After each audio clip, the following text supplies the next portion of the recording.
When it comes to innovation in technology and business, the Canadian prairies are unique. Finding the right talent is a unique process. Finding funding is a unique process. Finding support for high-risk projects, finding market access, finding collaborators. The prairies are a unique place to innovate. That's why Prairies can exist. A few years ago, what used to be called Western Economic Diversification was split into a group for the West Coast and a group for the prairies, born of the simple fact that the prairies are a unique place to do business. The goal of Prairies Can? To help tear down the barriers to commercializing new technologies and to help grow and diversify the economy of the prairies. Recently, Emissions Reduction Alberta embarked on the Barriers to Commercialization study to try to better understand and help innovators overcome barriers to innovation, to look at our past investments, and to unpack the roadblocks innovators face when bringing new emissions reduction technology to market. And because the prairies are unique, Prairies Can seemed like the perfect partner in that study. I'm Craig Werner, Director of Climate Policy and Performance Measurement at ERA. And in this episode of Carbon Copy, we're sitting down with Derek Armstrong, Manager of Innovation Ecosystems at Prairie's Economic Development Canada, or Prairies Can, for our second conversation about this study and to talk about what we learned. What makes the prairies unique? What barriers to innovation exist here? What can we do to help companies overcome them? Our conversation with Derek from Prairies Can, here on Carbon Copy.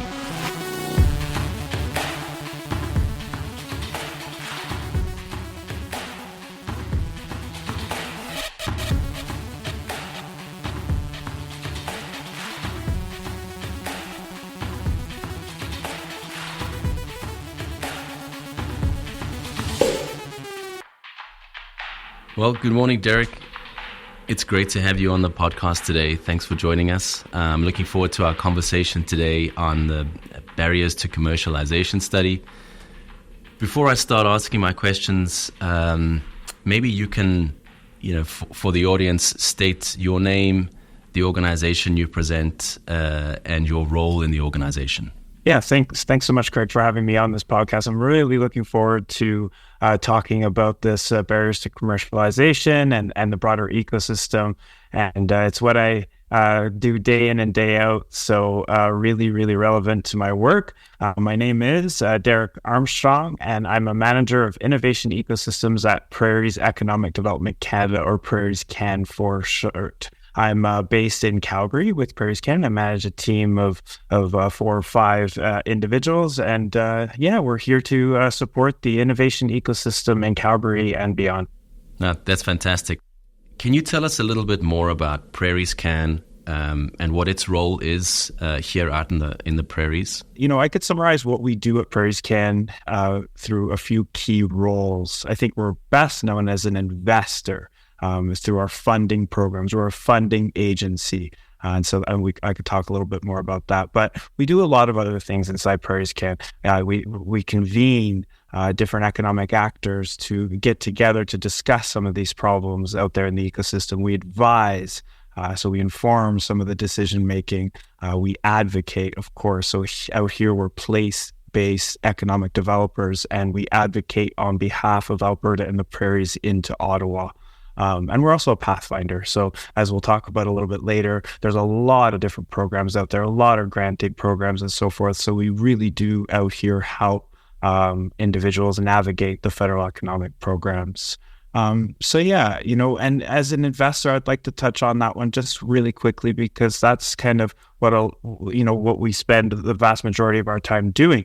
And we have different core programs that we work on. I myself manage a program called the Regional Innovation Ecosystems, and that's a program for not-for-profits, and it's non-repayable funding, and it's really providing all the support that entrepreneurs, innovators, SMEs, everything they need to thrive here in Alberta. So we fund all the accelerators, the incubators, collision spaces, industry associations, post-secondary institutions, and so forth. So I could talk a lot about that today. But we also have other programs. We have one called the Community Economic Development Diversification. So that's less about innovation. That's more about community ec dev. That's also not for profit. It's non-repayable. And we're just trying to enhance community capacity and economic resilience there. And our third bucket of core funding is the business scale up and productivity. And that funding goes directly to companies. So that's the patient, non-dilutive funding straight to companies. And that's for high growth, high potential companies that are scaling and require capital to help them scale. And then it's repayable, but the terms there, it's interest-free, it's 5 years repayment, so a really good program there. Our priority sectors, of course, we take a sector-based approach. Clean tech, energy transition, major priority right now. But we also look at agriculture, life sciences, advanced manufacturing, digital tech, and a big priority for us is inclusiveness. So we have a major focus on underrepresented groups, Indigenous peoples, women, and youth. And lastly, I'll say, why do we do all this? Our ROI for us, our economic outcomes. That's number one. So we really want to grow. We'll go back to the mandate, grow and diversify the economy. So we're looking at jobs, we're looking at revenues, we're looking at investment attracted, and a lot of more KPIs that we track. In terms of your role as as a manager of the innovation ecosystems at Prairie Can, what do you think are some of the most significant barriers you've encountered so far? I think right now, the biggest barrier for me that I'm seeing out there in the ecosystem across all sectors is, of course, just access to capital. And that really fluctuates from year to year, from month to month, and so forth. But I think, the biggest thing that I'm hearing is just that access to capital, and not only access to capital writ large, but for earlier stage and high risk. And I think that that's something we just really need to continue to plug away on here in Alberta. A few years ago, and I think it's still an issue, is talent specific to the tech sector. And there was a big shortage definitely a few years ago. There still is, and there's still issues. There's skill set mismatches, and that's, was identified in the report as well. And we've invested quite a bit into that space over the last few years. So a lot of different work integrated learning programs. We funded an initiative called Talented YYC through Calgary Economic Development. That's where, all Calgary's post-secondary institutions have come together to work on a digital platform so that, we can get more students into some of these work integrated learning positions, and then, they could hit the ground running with jobs. So, aversion to risk is a big barrier that we're seeing. We not only see that, in the ecosystem, we also see some of that inside government. And that's kind of an internal barrier that we continuously work on. That there's, just a culture of risk aversion, and very understandable. We are dealing with taxpayers' money and we need an ROI.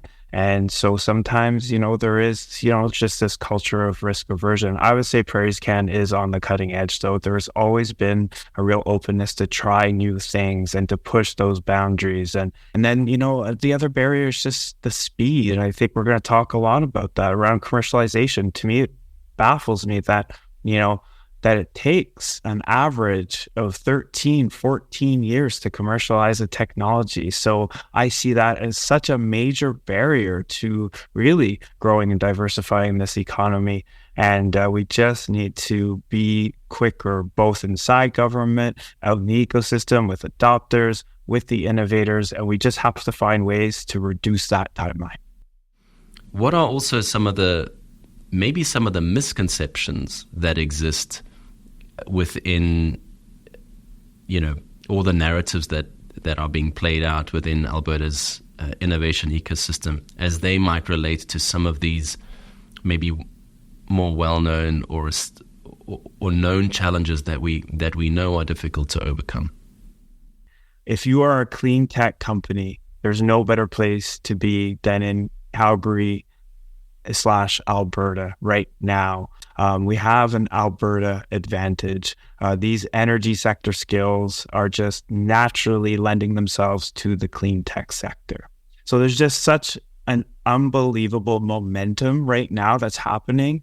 And you can look at that momentum right from the earliest stage, the top end of the funnel at the Energy Transition Center, from ideation to startup to small companies to now larger clean tech corporations that are scaling really quickly here. So it's for every phase of entrepreneurship. I think Alberta's just on that cutting edge of innovation. We are already world leaders in carbon capture and storage, in methane emissions reduction, in things like the hydrogen economy. We're getting out ahead there. Renewable energy in Alberta, who would have thought that we are, it's just booming right now in southern Alberta, wind and solar and even a geothermal company, Ever. Yes, they're not quite operating here. They have their first projects in Germany, but they're going to be looking at Alberta as well. So Ever, really exciting company there. And I think Emissions Reduction Alberta supported Ever. Entropy, a carbon capture company, got $200 million from the Canada Growth Fund. The Canada Growth Fund's first two investments were right here in Alberta. Look at that. The first two investments from the Canada Growth Fund were right here. Ever and Entropy, $90 million, $200 million. So that gets me just really, really excited. And I think that's a signal of everything that is happening right here, right now. I would say the second biggest misconception out there is that there's no support here for clean tech and, the clean tech industry, and, governments don't care, and there is no ecosystem, and it's so difficult to operate here. I would say it's the farthest away from the truth. All levels of government here are supportive. You have the province, you have Emissions Reduction Alberta investing vast sums of dollars into the industry. You have other government of Alberta departments like Alberta Innovates, who I work really, really closely with. You have the City of Calgary, City of Edmonton, City of Calgary, Calgary Economic Development, Edmonton, everything that's happening there around the hydrogen economy. So we have really come together, multiple levels of government, to build this clean tech innovation ecosystem and provide the support that innovators need. Yes, there's gaps. Yes, there's challenges. Yes, there's these barriers to commercialization, and we're constantly working on that. But I just don't want to forget that what we have going is extremely positive, and it's a major, major economic opportunity. If I can bring us back to investments that Prairie's Can has made, maybe could you talk a little bit more specifically about some of those investments? You talked about things like the Energy Transition Center. I'm interested to hear from your perspective, made those investments. They're really important supportive mechanisms in the province. What do you think the key learnings from those investments are? My team here based in Calgary, over the last 3 years, we've invested about $100 million into the not-for-profit ecosystem. And so that's a lot of different projects. That's 40 to 50 different projects totaling $100 million. So we've invested into, the Platform Innovation Center, this one-stop shop for entrepreneurs. We've invested into, SAIT for applied research. There's a lot of different innovation hubs out at the University of Calgary. So there's Life Science Innovation Hub, Social Innovation Hub. That's where the Energy Transition Center is housed as well. Invested a lot into hydrogen, which I'll talk about, into, mentorship programs, accelerators, and industries. So there's just a lot that we've put out there in the last few years so that entrepreneurs have all this support for them. So in 2019, we actually funded the Transition Accelerator to establish the Edmonton Region Hydrogen Hub. So we provided them with $1.2 million, it's not for profit, to just start building out that ecosystem, to conduct techno-economic analyses, to bring stakeholders together. 2019, that was 5 years ago. And so how much has happened between 2019 and now is pretty mind-boggling as well. There's some major investments going into hydrogen. And that was 1.2 million. But Seafer Technologies, we invested 1.35 million into them to do some hydrogen testing. We supported Alberta Innovate's Hydrogen Center of Expertise through Seafer. That was a $3 million investment. One of my other favorite projects is the Alberta Motor Transport Association. We funded them for $3 million to test and trial hydrogen trucks in real world settings here in Alberta. So carriers can actually borrow one of these hydrogen trucks and actually drive them with with drivers on real routes and refuel them and maybe invest in these hydrogen trucks themselves in the future. So it's just all about that de-risking. I want to take you back to that Energy Transition Center. What do you think was the key ingredient there? You talked a little bit about investing the time to have the conversations with innovators, hearing from innovators, listening to them. Do you think that's a significant part of the success of that investment? Oh my gosh, yes. Like that is the key, honestly, Craig. Like, Justin, when he was here at Prairie's Can, really wanted us to get out there into the ecosystem. He always said, you can't do economic development sitting at a desk behind a computer. And I really took that to heart. And I'm out there, I'm integrated in the ecosystem. I'm part of this ecosystem. I go to events, I talk to innovators, I talk to fun. Like they're the ones who are going to tell you what's missing, what the gaps are, what we need to invest in, what government's role is, where the opportunities are. I really appreciate people's time and I value their time. And I do think that, talk and meetings and so forth, they really need to as much as possible result in concrete action at the end of the day. What motivated Prairie's Can to be part of the study? Well, because we see that there's a problem, and I think we need to kind of get to the root of the problem and see what those barriers are and what some of those solutions could be. And that's why we wanted to be part of this study, to better understand the non-technical barriers to tech commercialization, with that focus on clean tech, given it is such a major priority for us. Industrial scale carbon capture. North America's first hydrogen-powered locomotives. Using drones for reforestation. Since 2009, Emissions Reduction Alberta has been helping to deliver on the province's environmental and economic goals by investing in projects just like these. Projects that pilot, demonstrate, and deploy clean technologies across our industries. Whether it's detecting methane from space, producing biogas from Alberta's agriculture industry, or one of almost 300 other projects in our portfolio, ERA's investments in these game-changing technologies are reducing emissions, lowering costs, attracting investment, and creating jobs right here in Alberta. ERA's funding is sourced from the Government of Alberta through the Technology Innovation and Emissions Reduction, or TIER, Fund, which is Alberta's provincial industrial carbon price. For more information about Emissions Reduction Alberta, visit eralberta.ca. So Derek, now that the report's been published, what can you tell us about the findings around the technology to market? What they saw were three key buckets that are holding entrepreneurs back. And the first one is just the tech innovator needs that they need. So the resources, the skills, the support that they need along their entire journey into tech commercialization. The second bucket was just that broader context, so the environment in which they're working in and how they're looking at this ecosystem to advance their technology. And that's something, as manager of innovation ecosystems at Prairie's Can, something I'm really concerned about and that we are looking at all the time. And we are taking that systems level view. So we're not just kind of looking at each organization individually. We are looking at the broader ecosystem. And I keep really harping on that inside Prairie's Can. And then that third bucket is integration.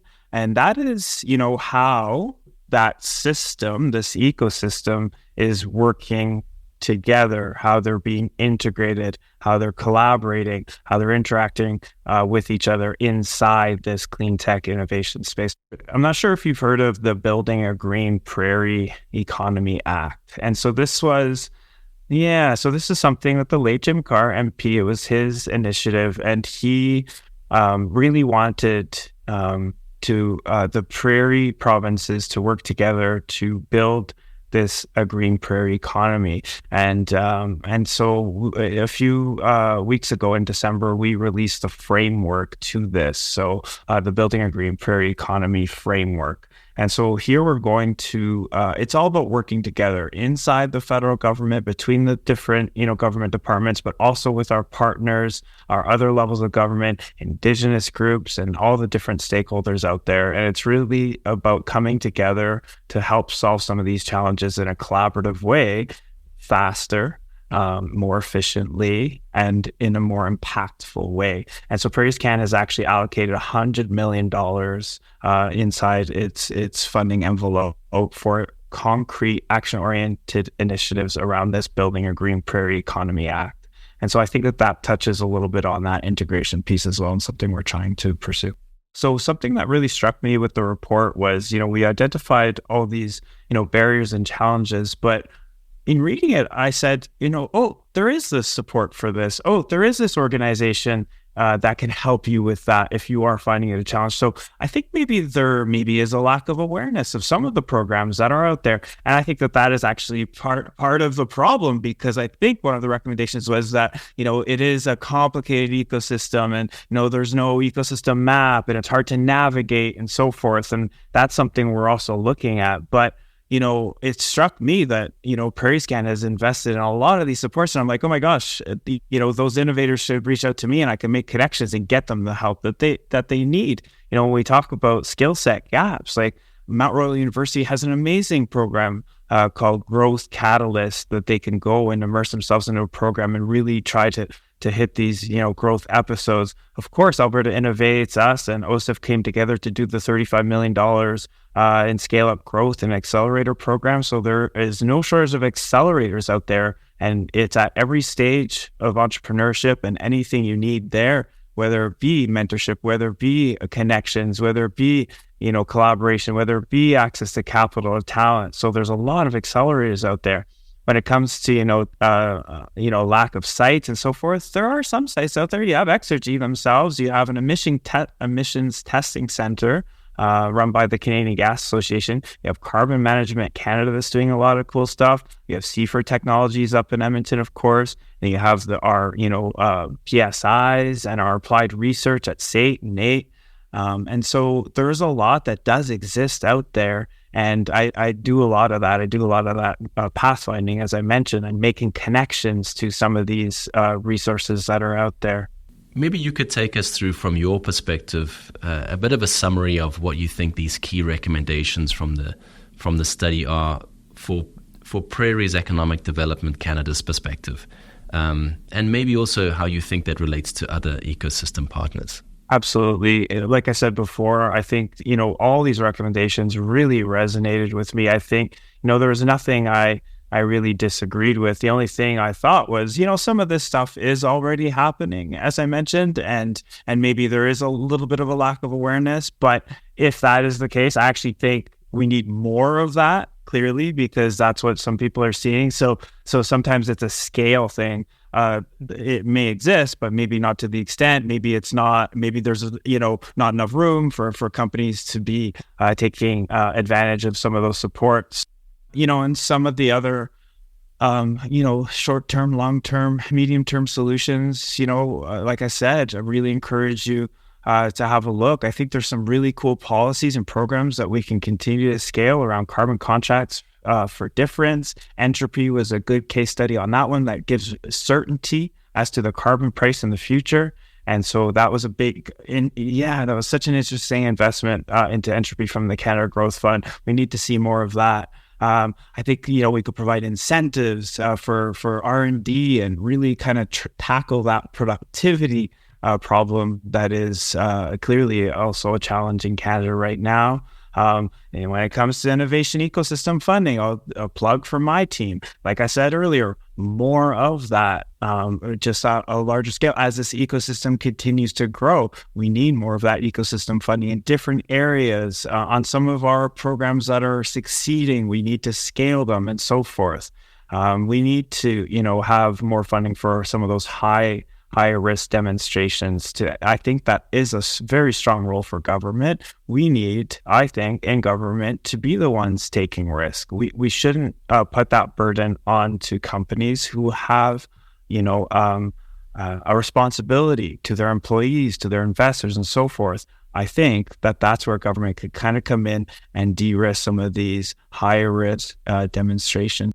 There's so much that we can tackle, and really, really looking forward to diving into some of these recommendations and actually implementing them inside Prairie Scan. From a Prairie Scan perspective, what are your goals for the next few years, and maybe what advice do you have for clean tech innovators looking to commercialize their technologies, especially here in the province? Yeah, no, absolutely. It's such a great question. So, at Prairie Scan, we're just really laser focus on some of our key sector priorities. I think we have really great direction inside Prairie Scan as to what those key priorities are. I think, in the past, it was sometimes a little bit disorganized, and there were a lot of different sectors that were a priority, but I think we've really honed in on some key priorities, including clean tech, agriculture, inclusiveness, and we're going to continue to focus on those priorities and deliver on that framework for building a green prairie economy. The other thing we're going to do is just continue to keep an eye on some of these emerging innovations and some of those key opportunities. And there's going to be new innovations. The stat that always strikes me is half of the world's emissions cuts needed to get to net zero will require tech that isn't yet commercially available. So what a challenge we have ahead of us, but what an opportunity. So we need to continue to be proactive. We need to hit the ground running when those innovations emerge. And that's being part of the ecosystem, talking to innovators and really kind of hearing about these new innovations as they emerge. Now, in Prairie Scan, we really want to continue to monitor all our previous investments that we've made. Like I said, we've put $100 million out there. So we want to continue to be on top of all those investments, protect our investments, get that ROI, and get those KPIs for Canadian taxpayers. Potentially work through an election that's going to take place in fall 2025, whatever that looks like. And inside government, that's always, a challenge, but it sometimes presents an opportunity as well. But change, we're going to have to manage that change in the next couple of years. And, honestly, just continue to be a good partner. So deepening those ties with our partners, with all the stakeholders out there, deepening our sector expertise inside Prairie Scan around clean tech, because it's going to be a priority and it's going to remain a priority for as long as my career lasts. So really excited about the next few years inside Prairie Scan. And the advice that I would have for clean tech innovators is, like we keep talking about, get involved in that clean tech ecosystem. I know time is money, but I think that there's such a valuable network out there. So build that support network, give to the ecosystem as well, but take where you need to. So there's a give and take when you do immerse yourself into the ecosystem. The more you give, the more people are willing to give back. And be okay to fail. Take the learnings. And like I said, take advantage of all the amazing low-cost government subsidized supports that are made available to you. And I know some of these accelerators and programming, they're recruiting companies. They want companies to join their cohorts. So, the mentorship that you can get, the industry associations that you can join, the applied research that you can get done at an extremely low cost, the access to talent platforms, and the government support. So I'm here. I always say, talk to a real person inside government, and I'm a real person, and I'm out there. I'm very accessible. I'm on LinkedIn. I'm on social media. Shoot me a message on LinkedIn, and I will respond. I will meet with you. I'll have coffee with you. I'll help make these connections for you. I'll give you advice. and we'll work together. And so feel free to reach out to me directly. Like I said, LinkedIn or email. It's simple, derek.armstrong@prairiescan.gc.ca. This is what I'm here for. And I'm looking forward to hearing from, anyone out there in the ecosystem. And I just want to thank you, Craig, for this. This was a lot of fun, and what a great way to start a Friday. Thank you so much.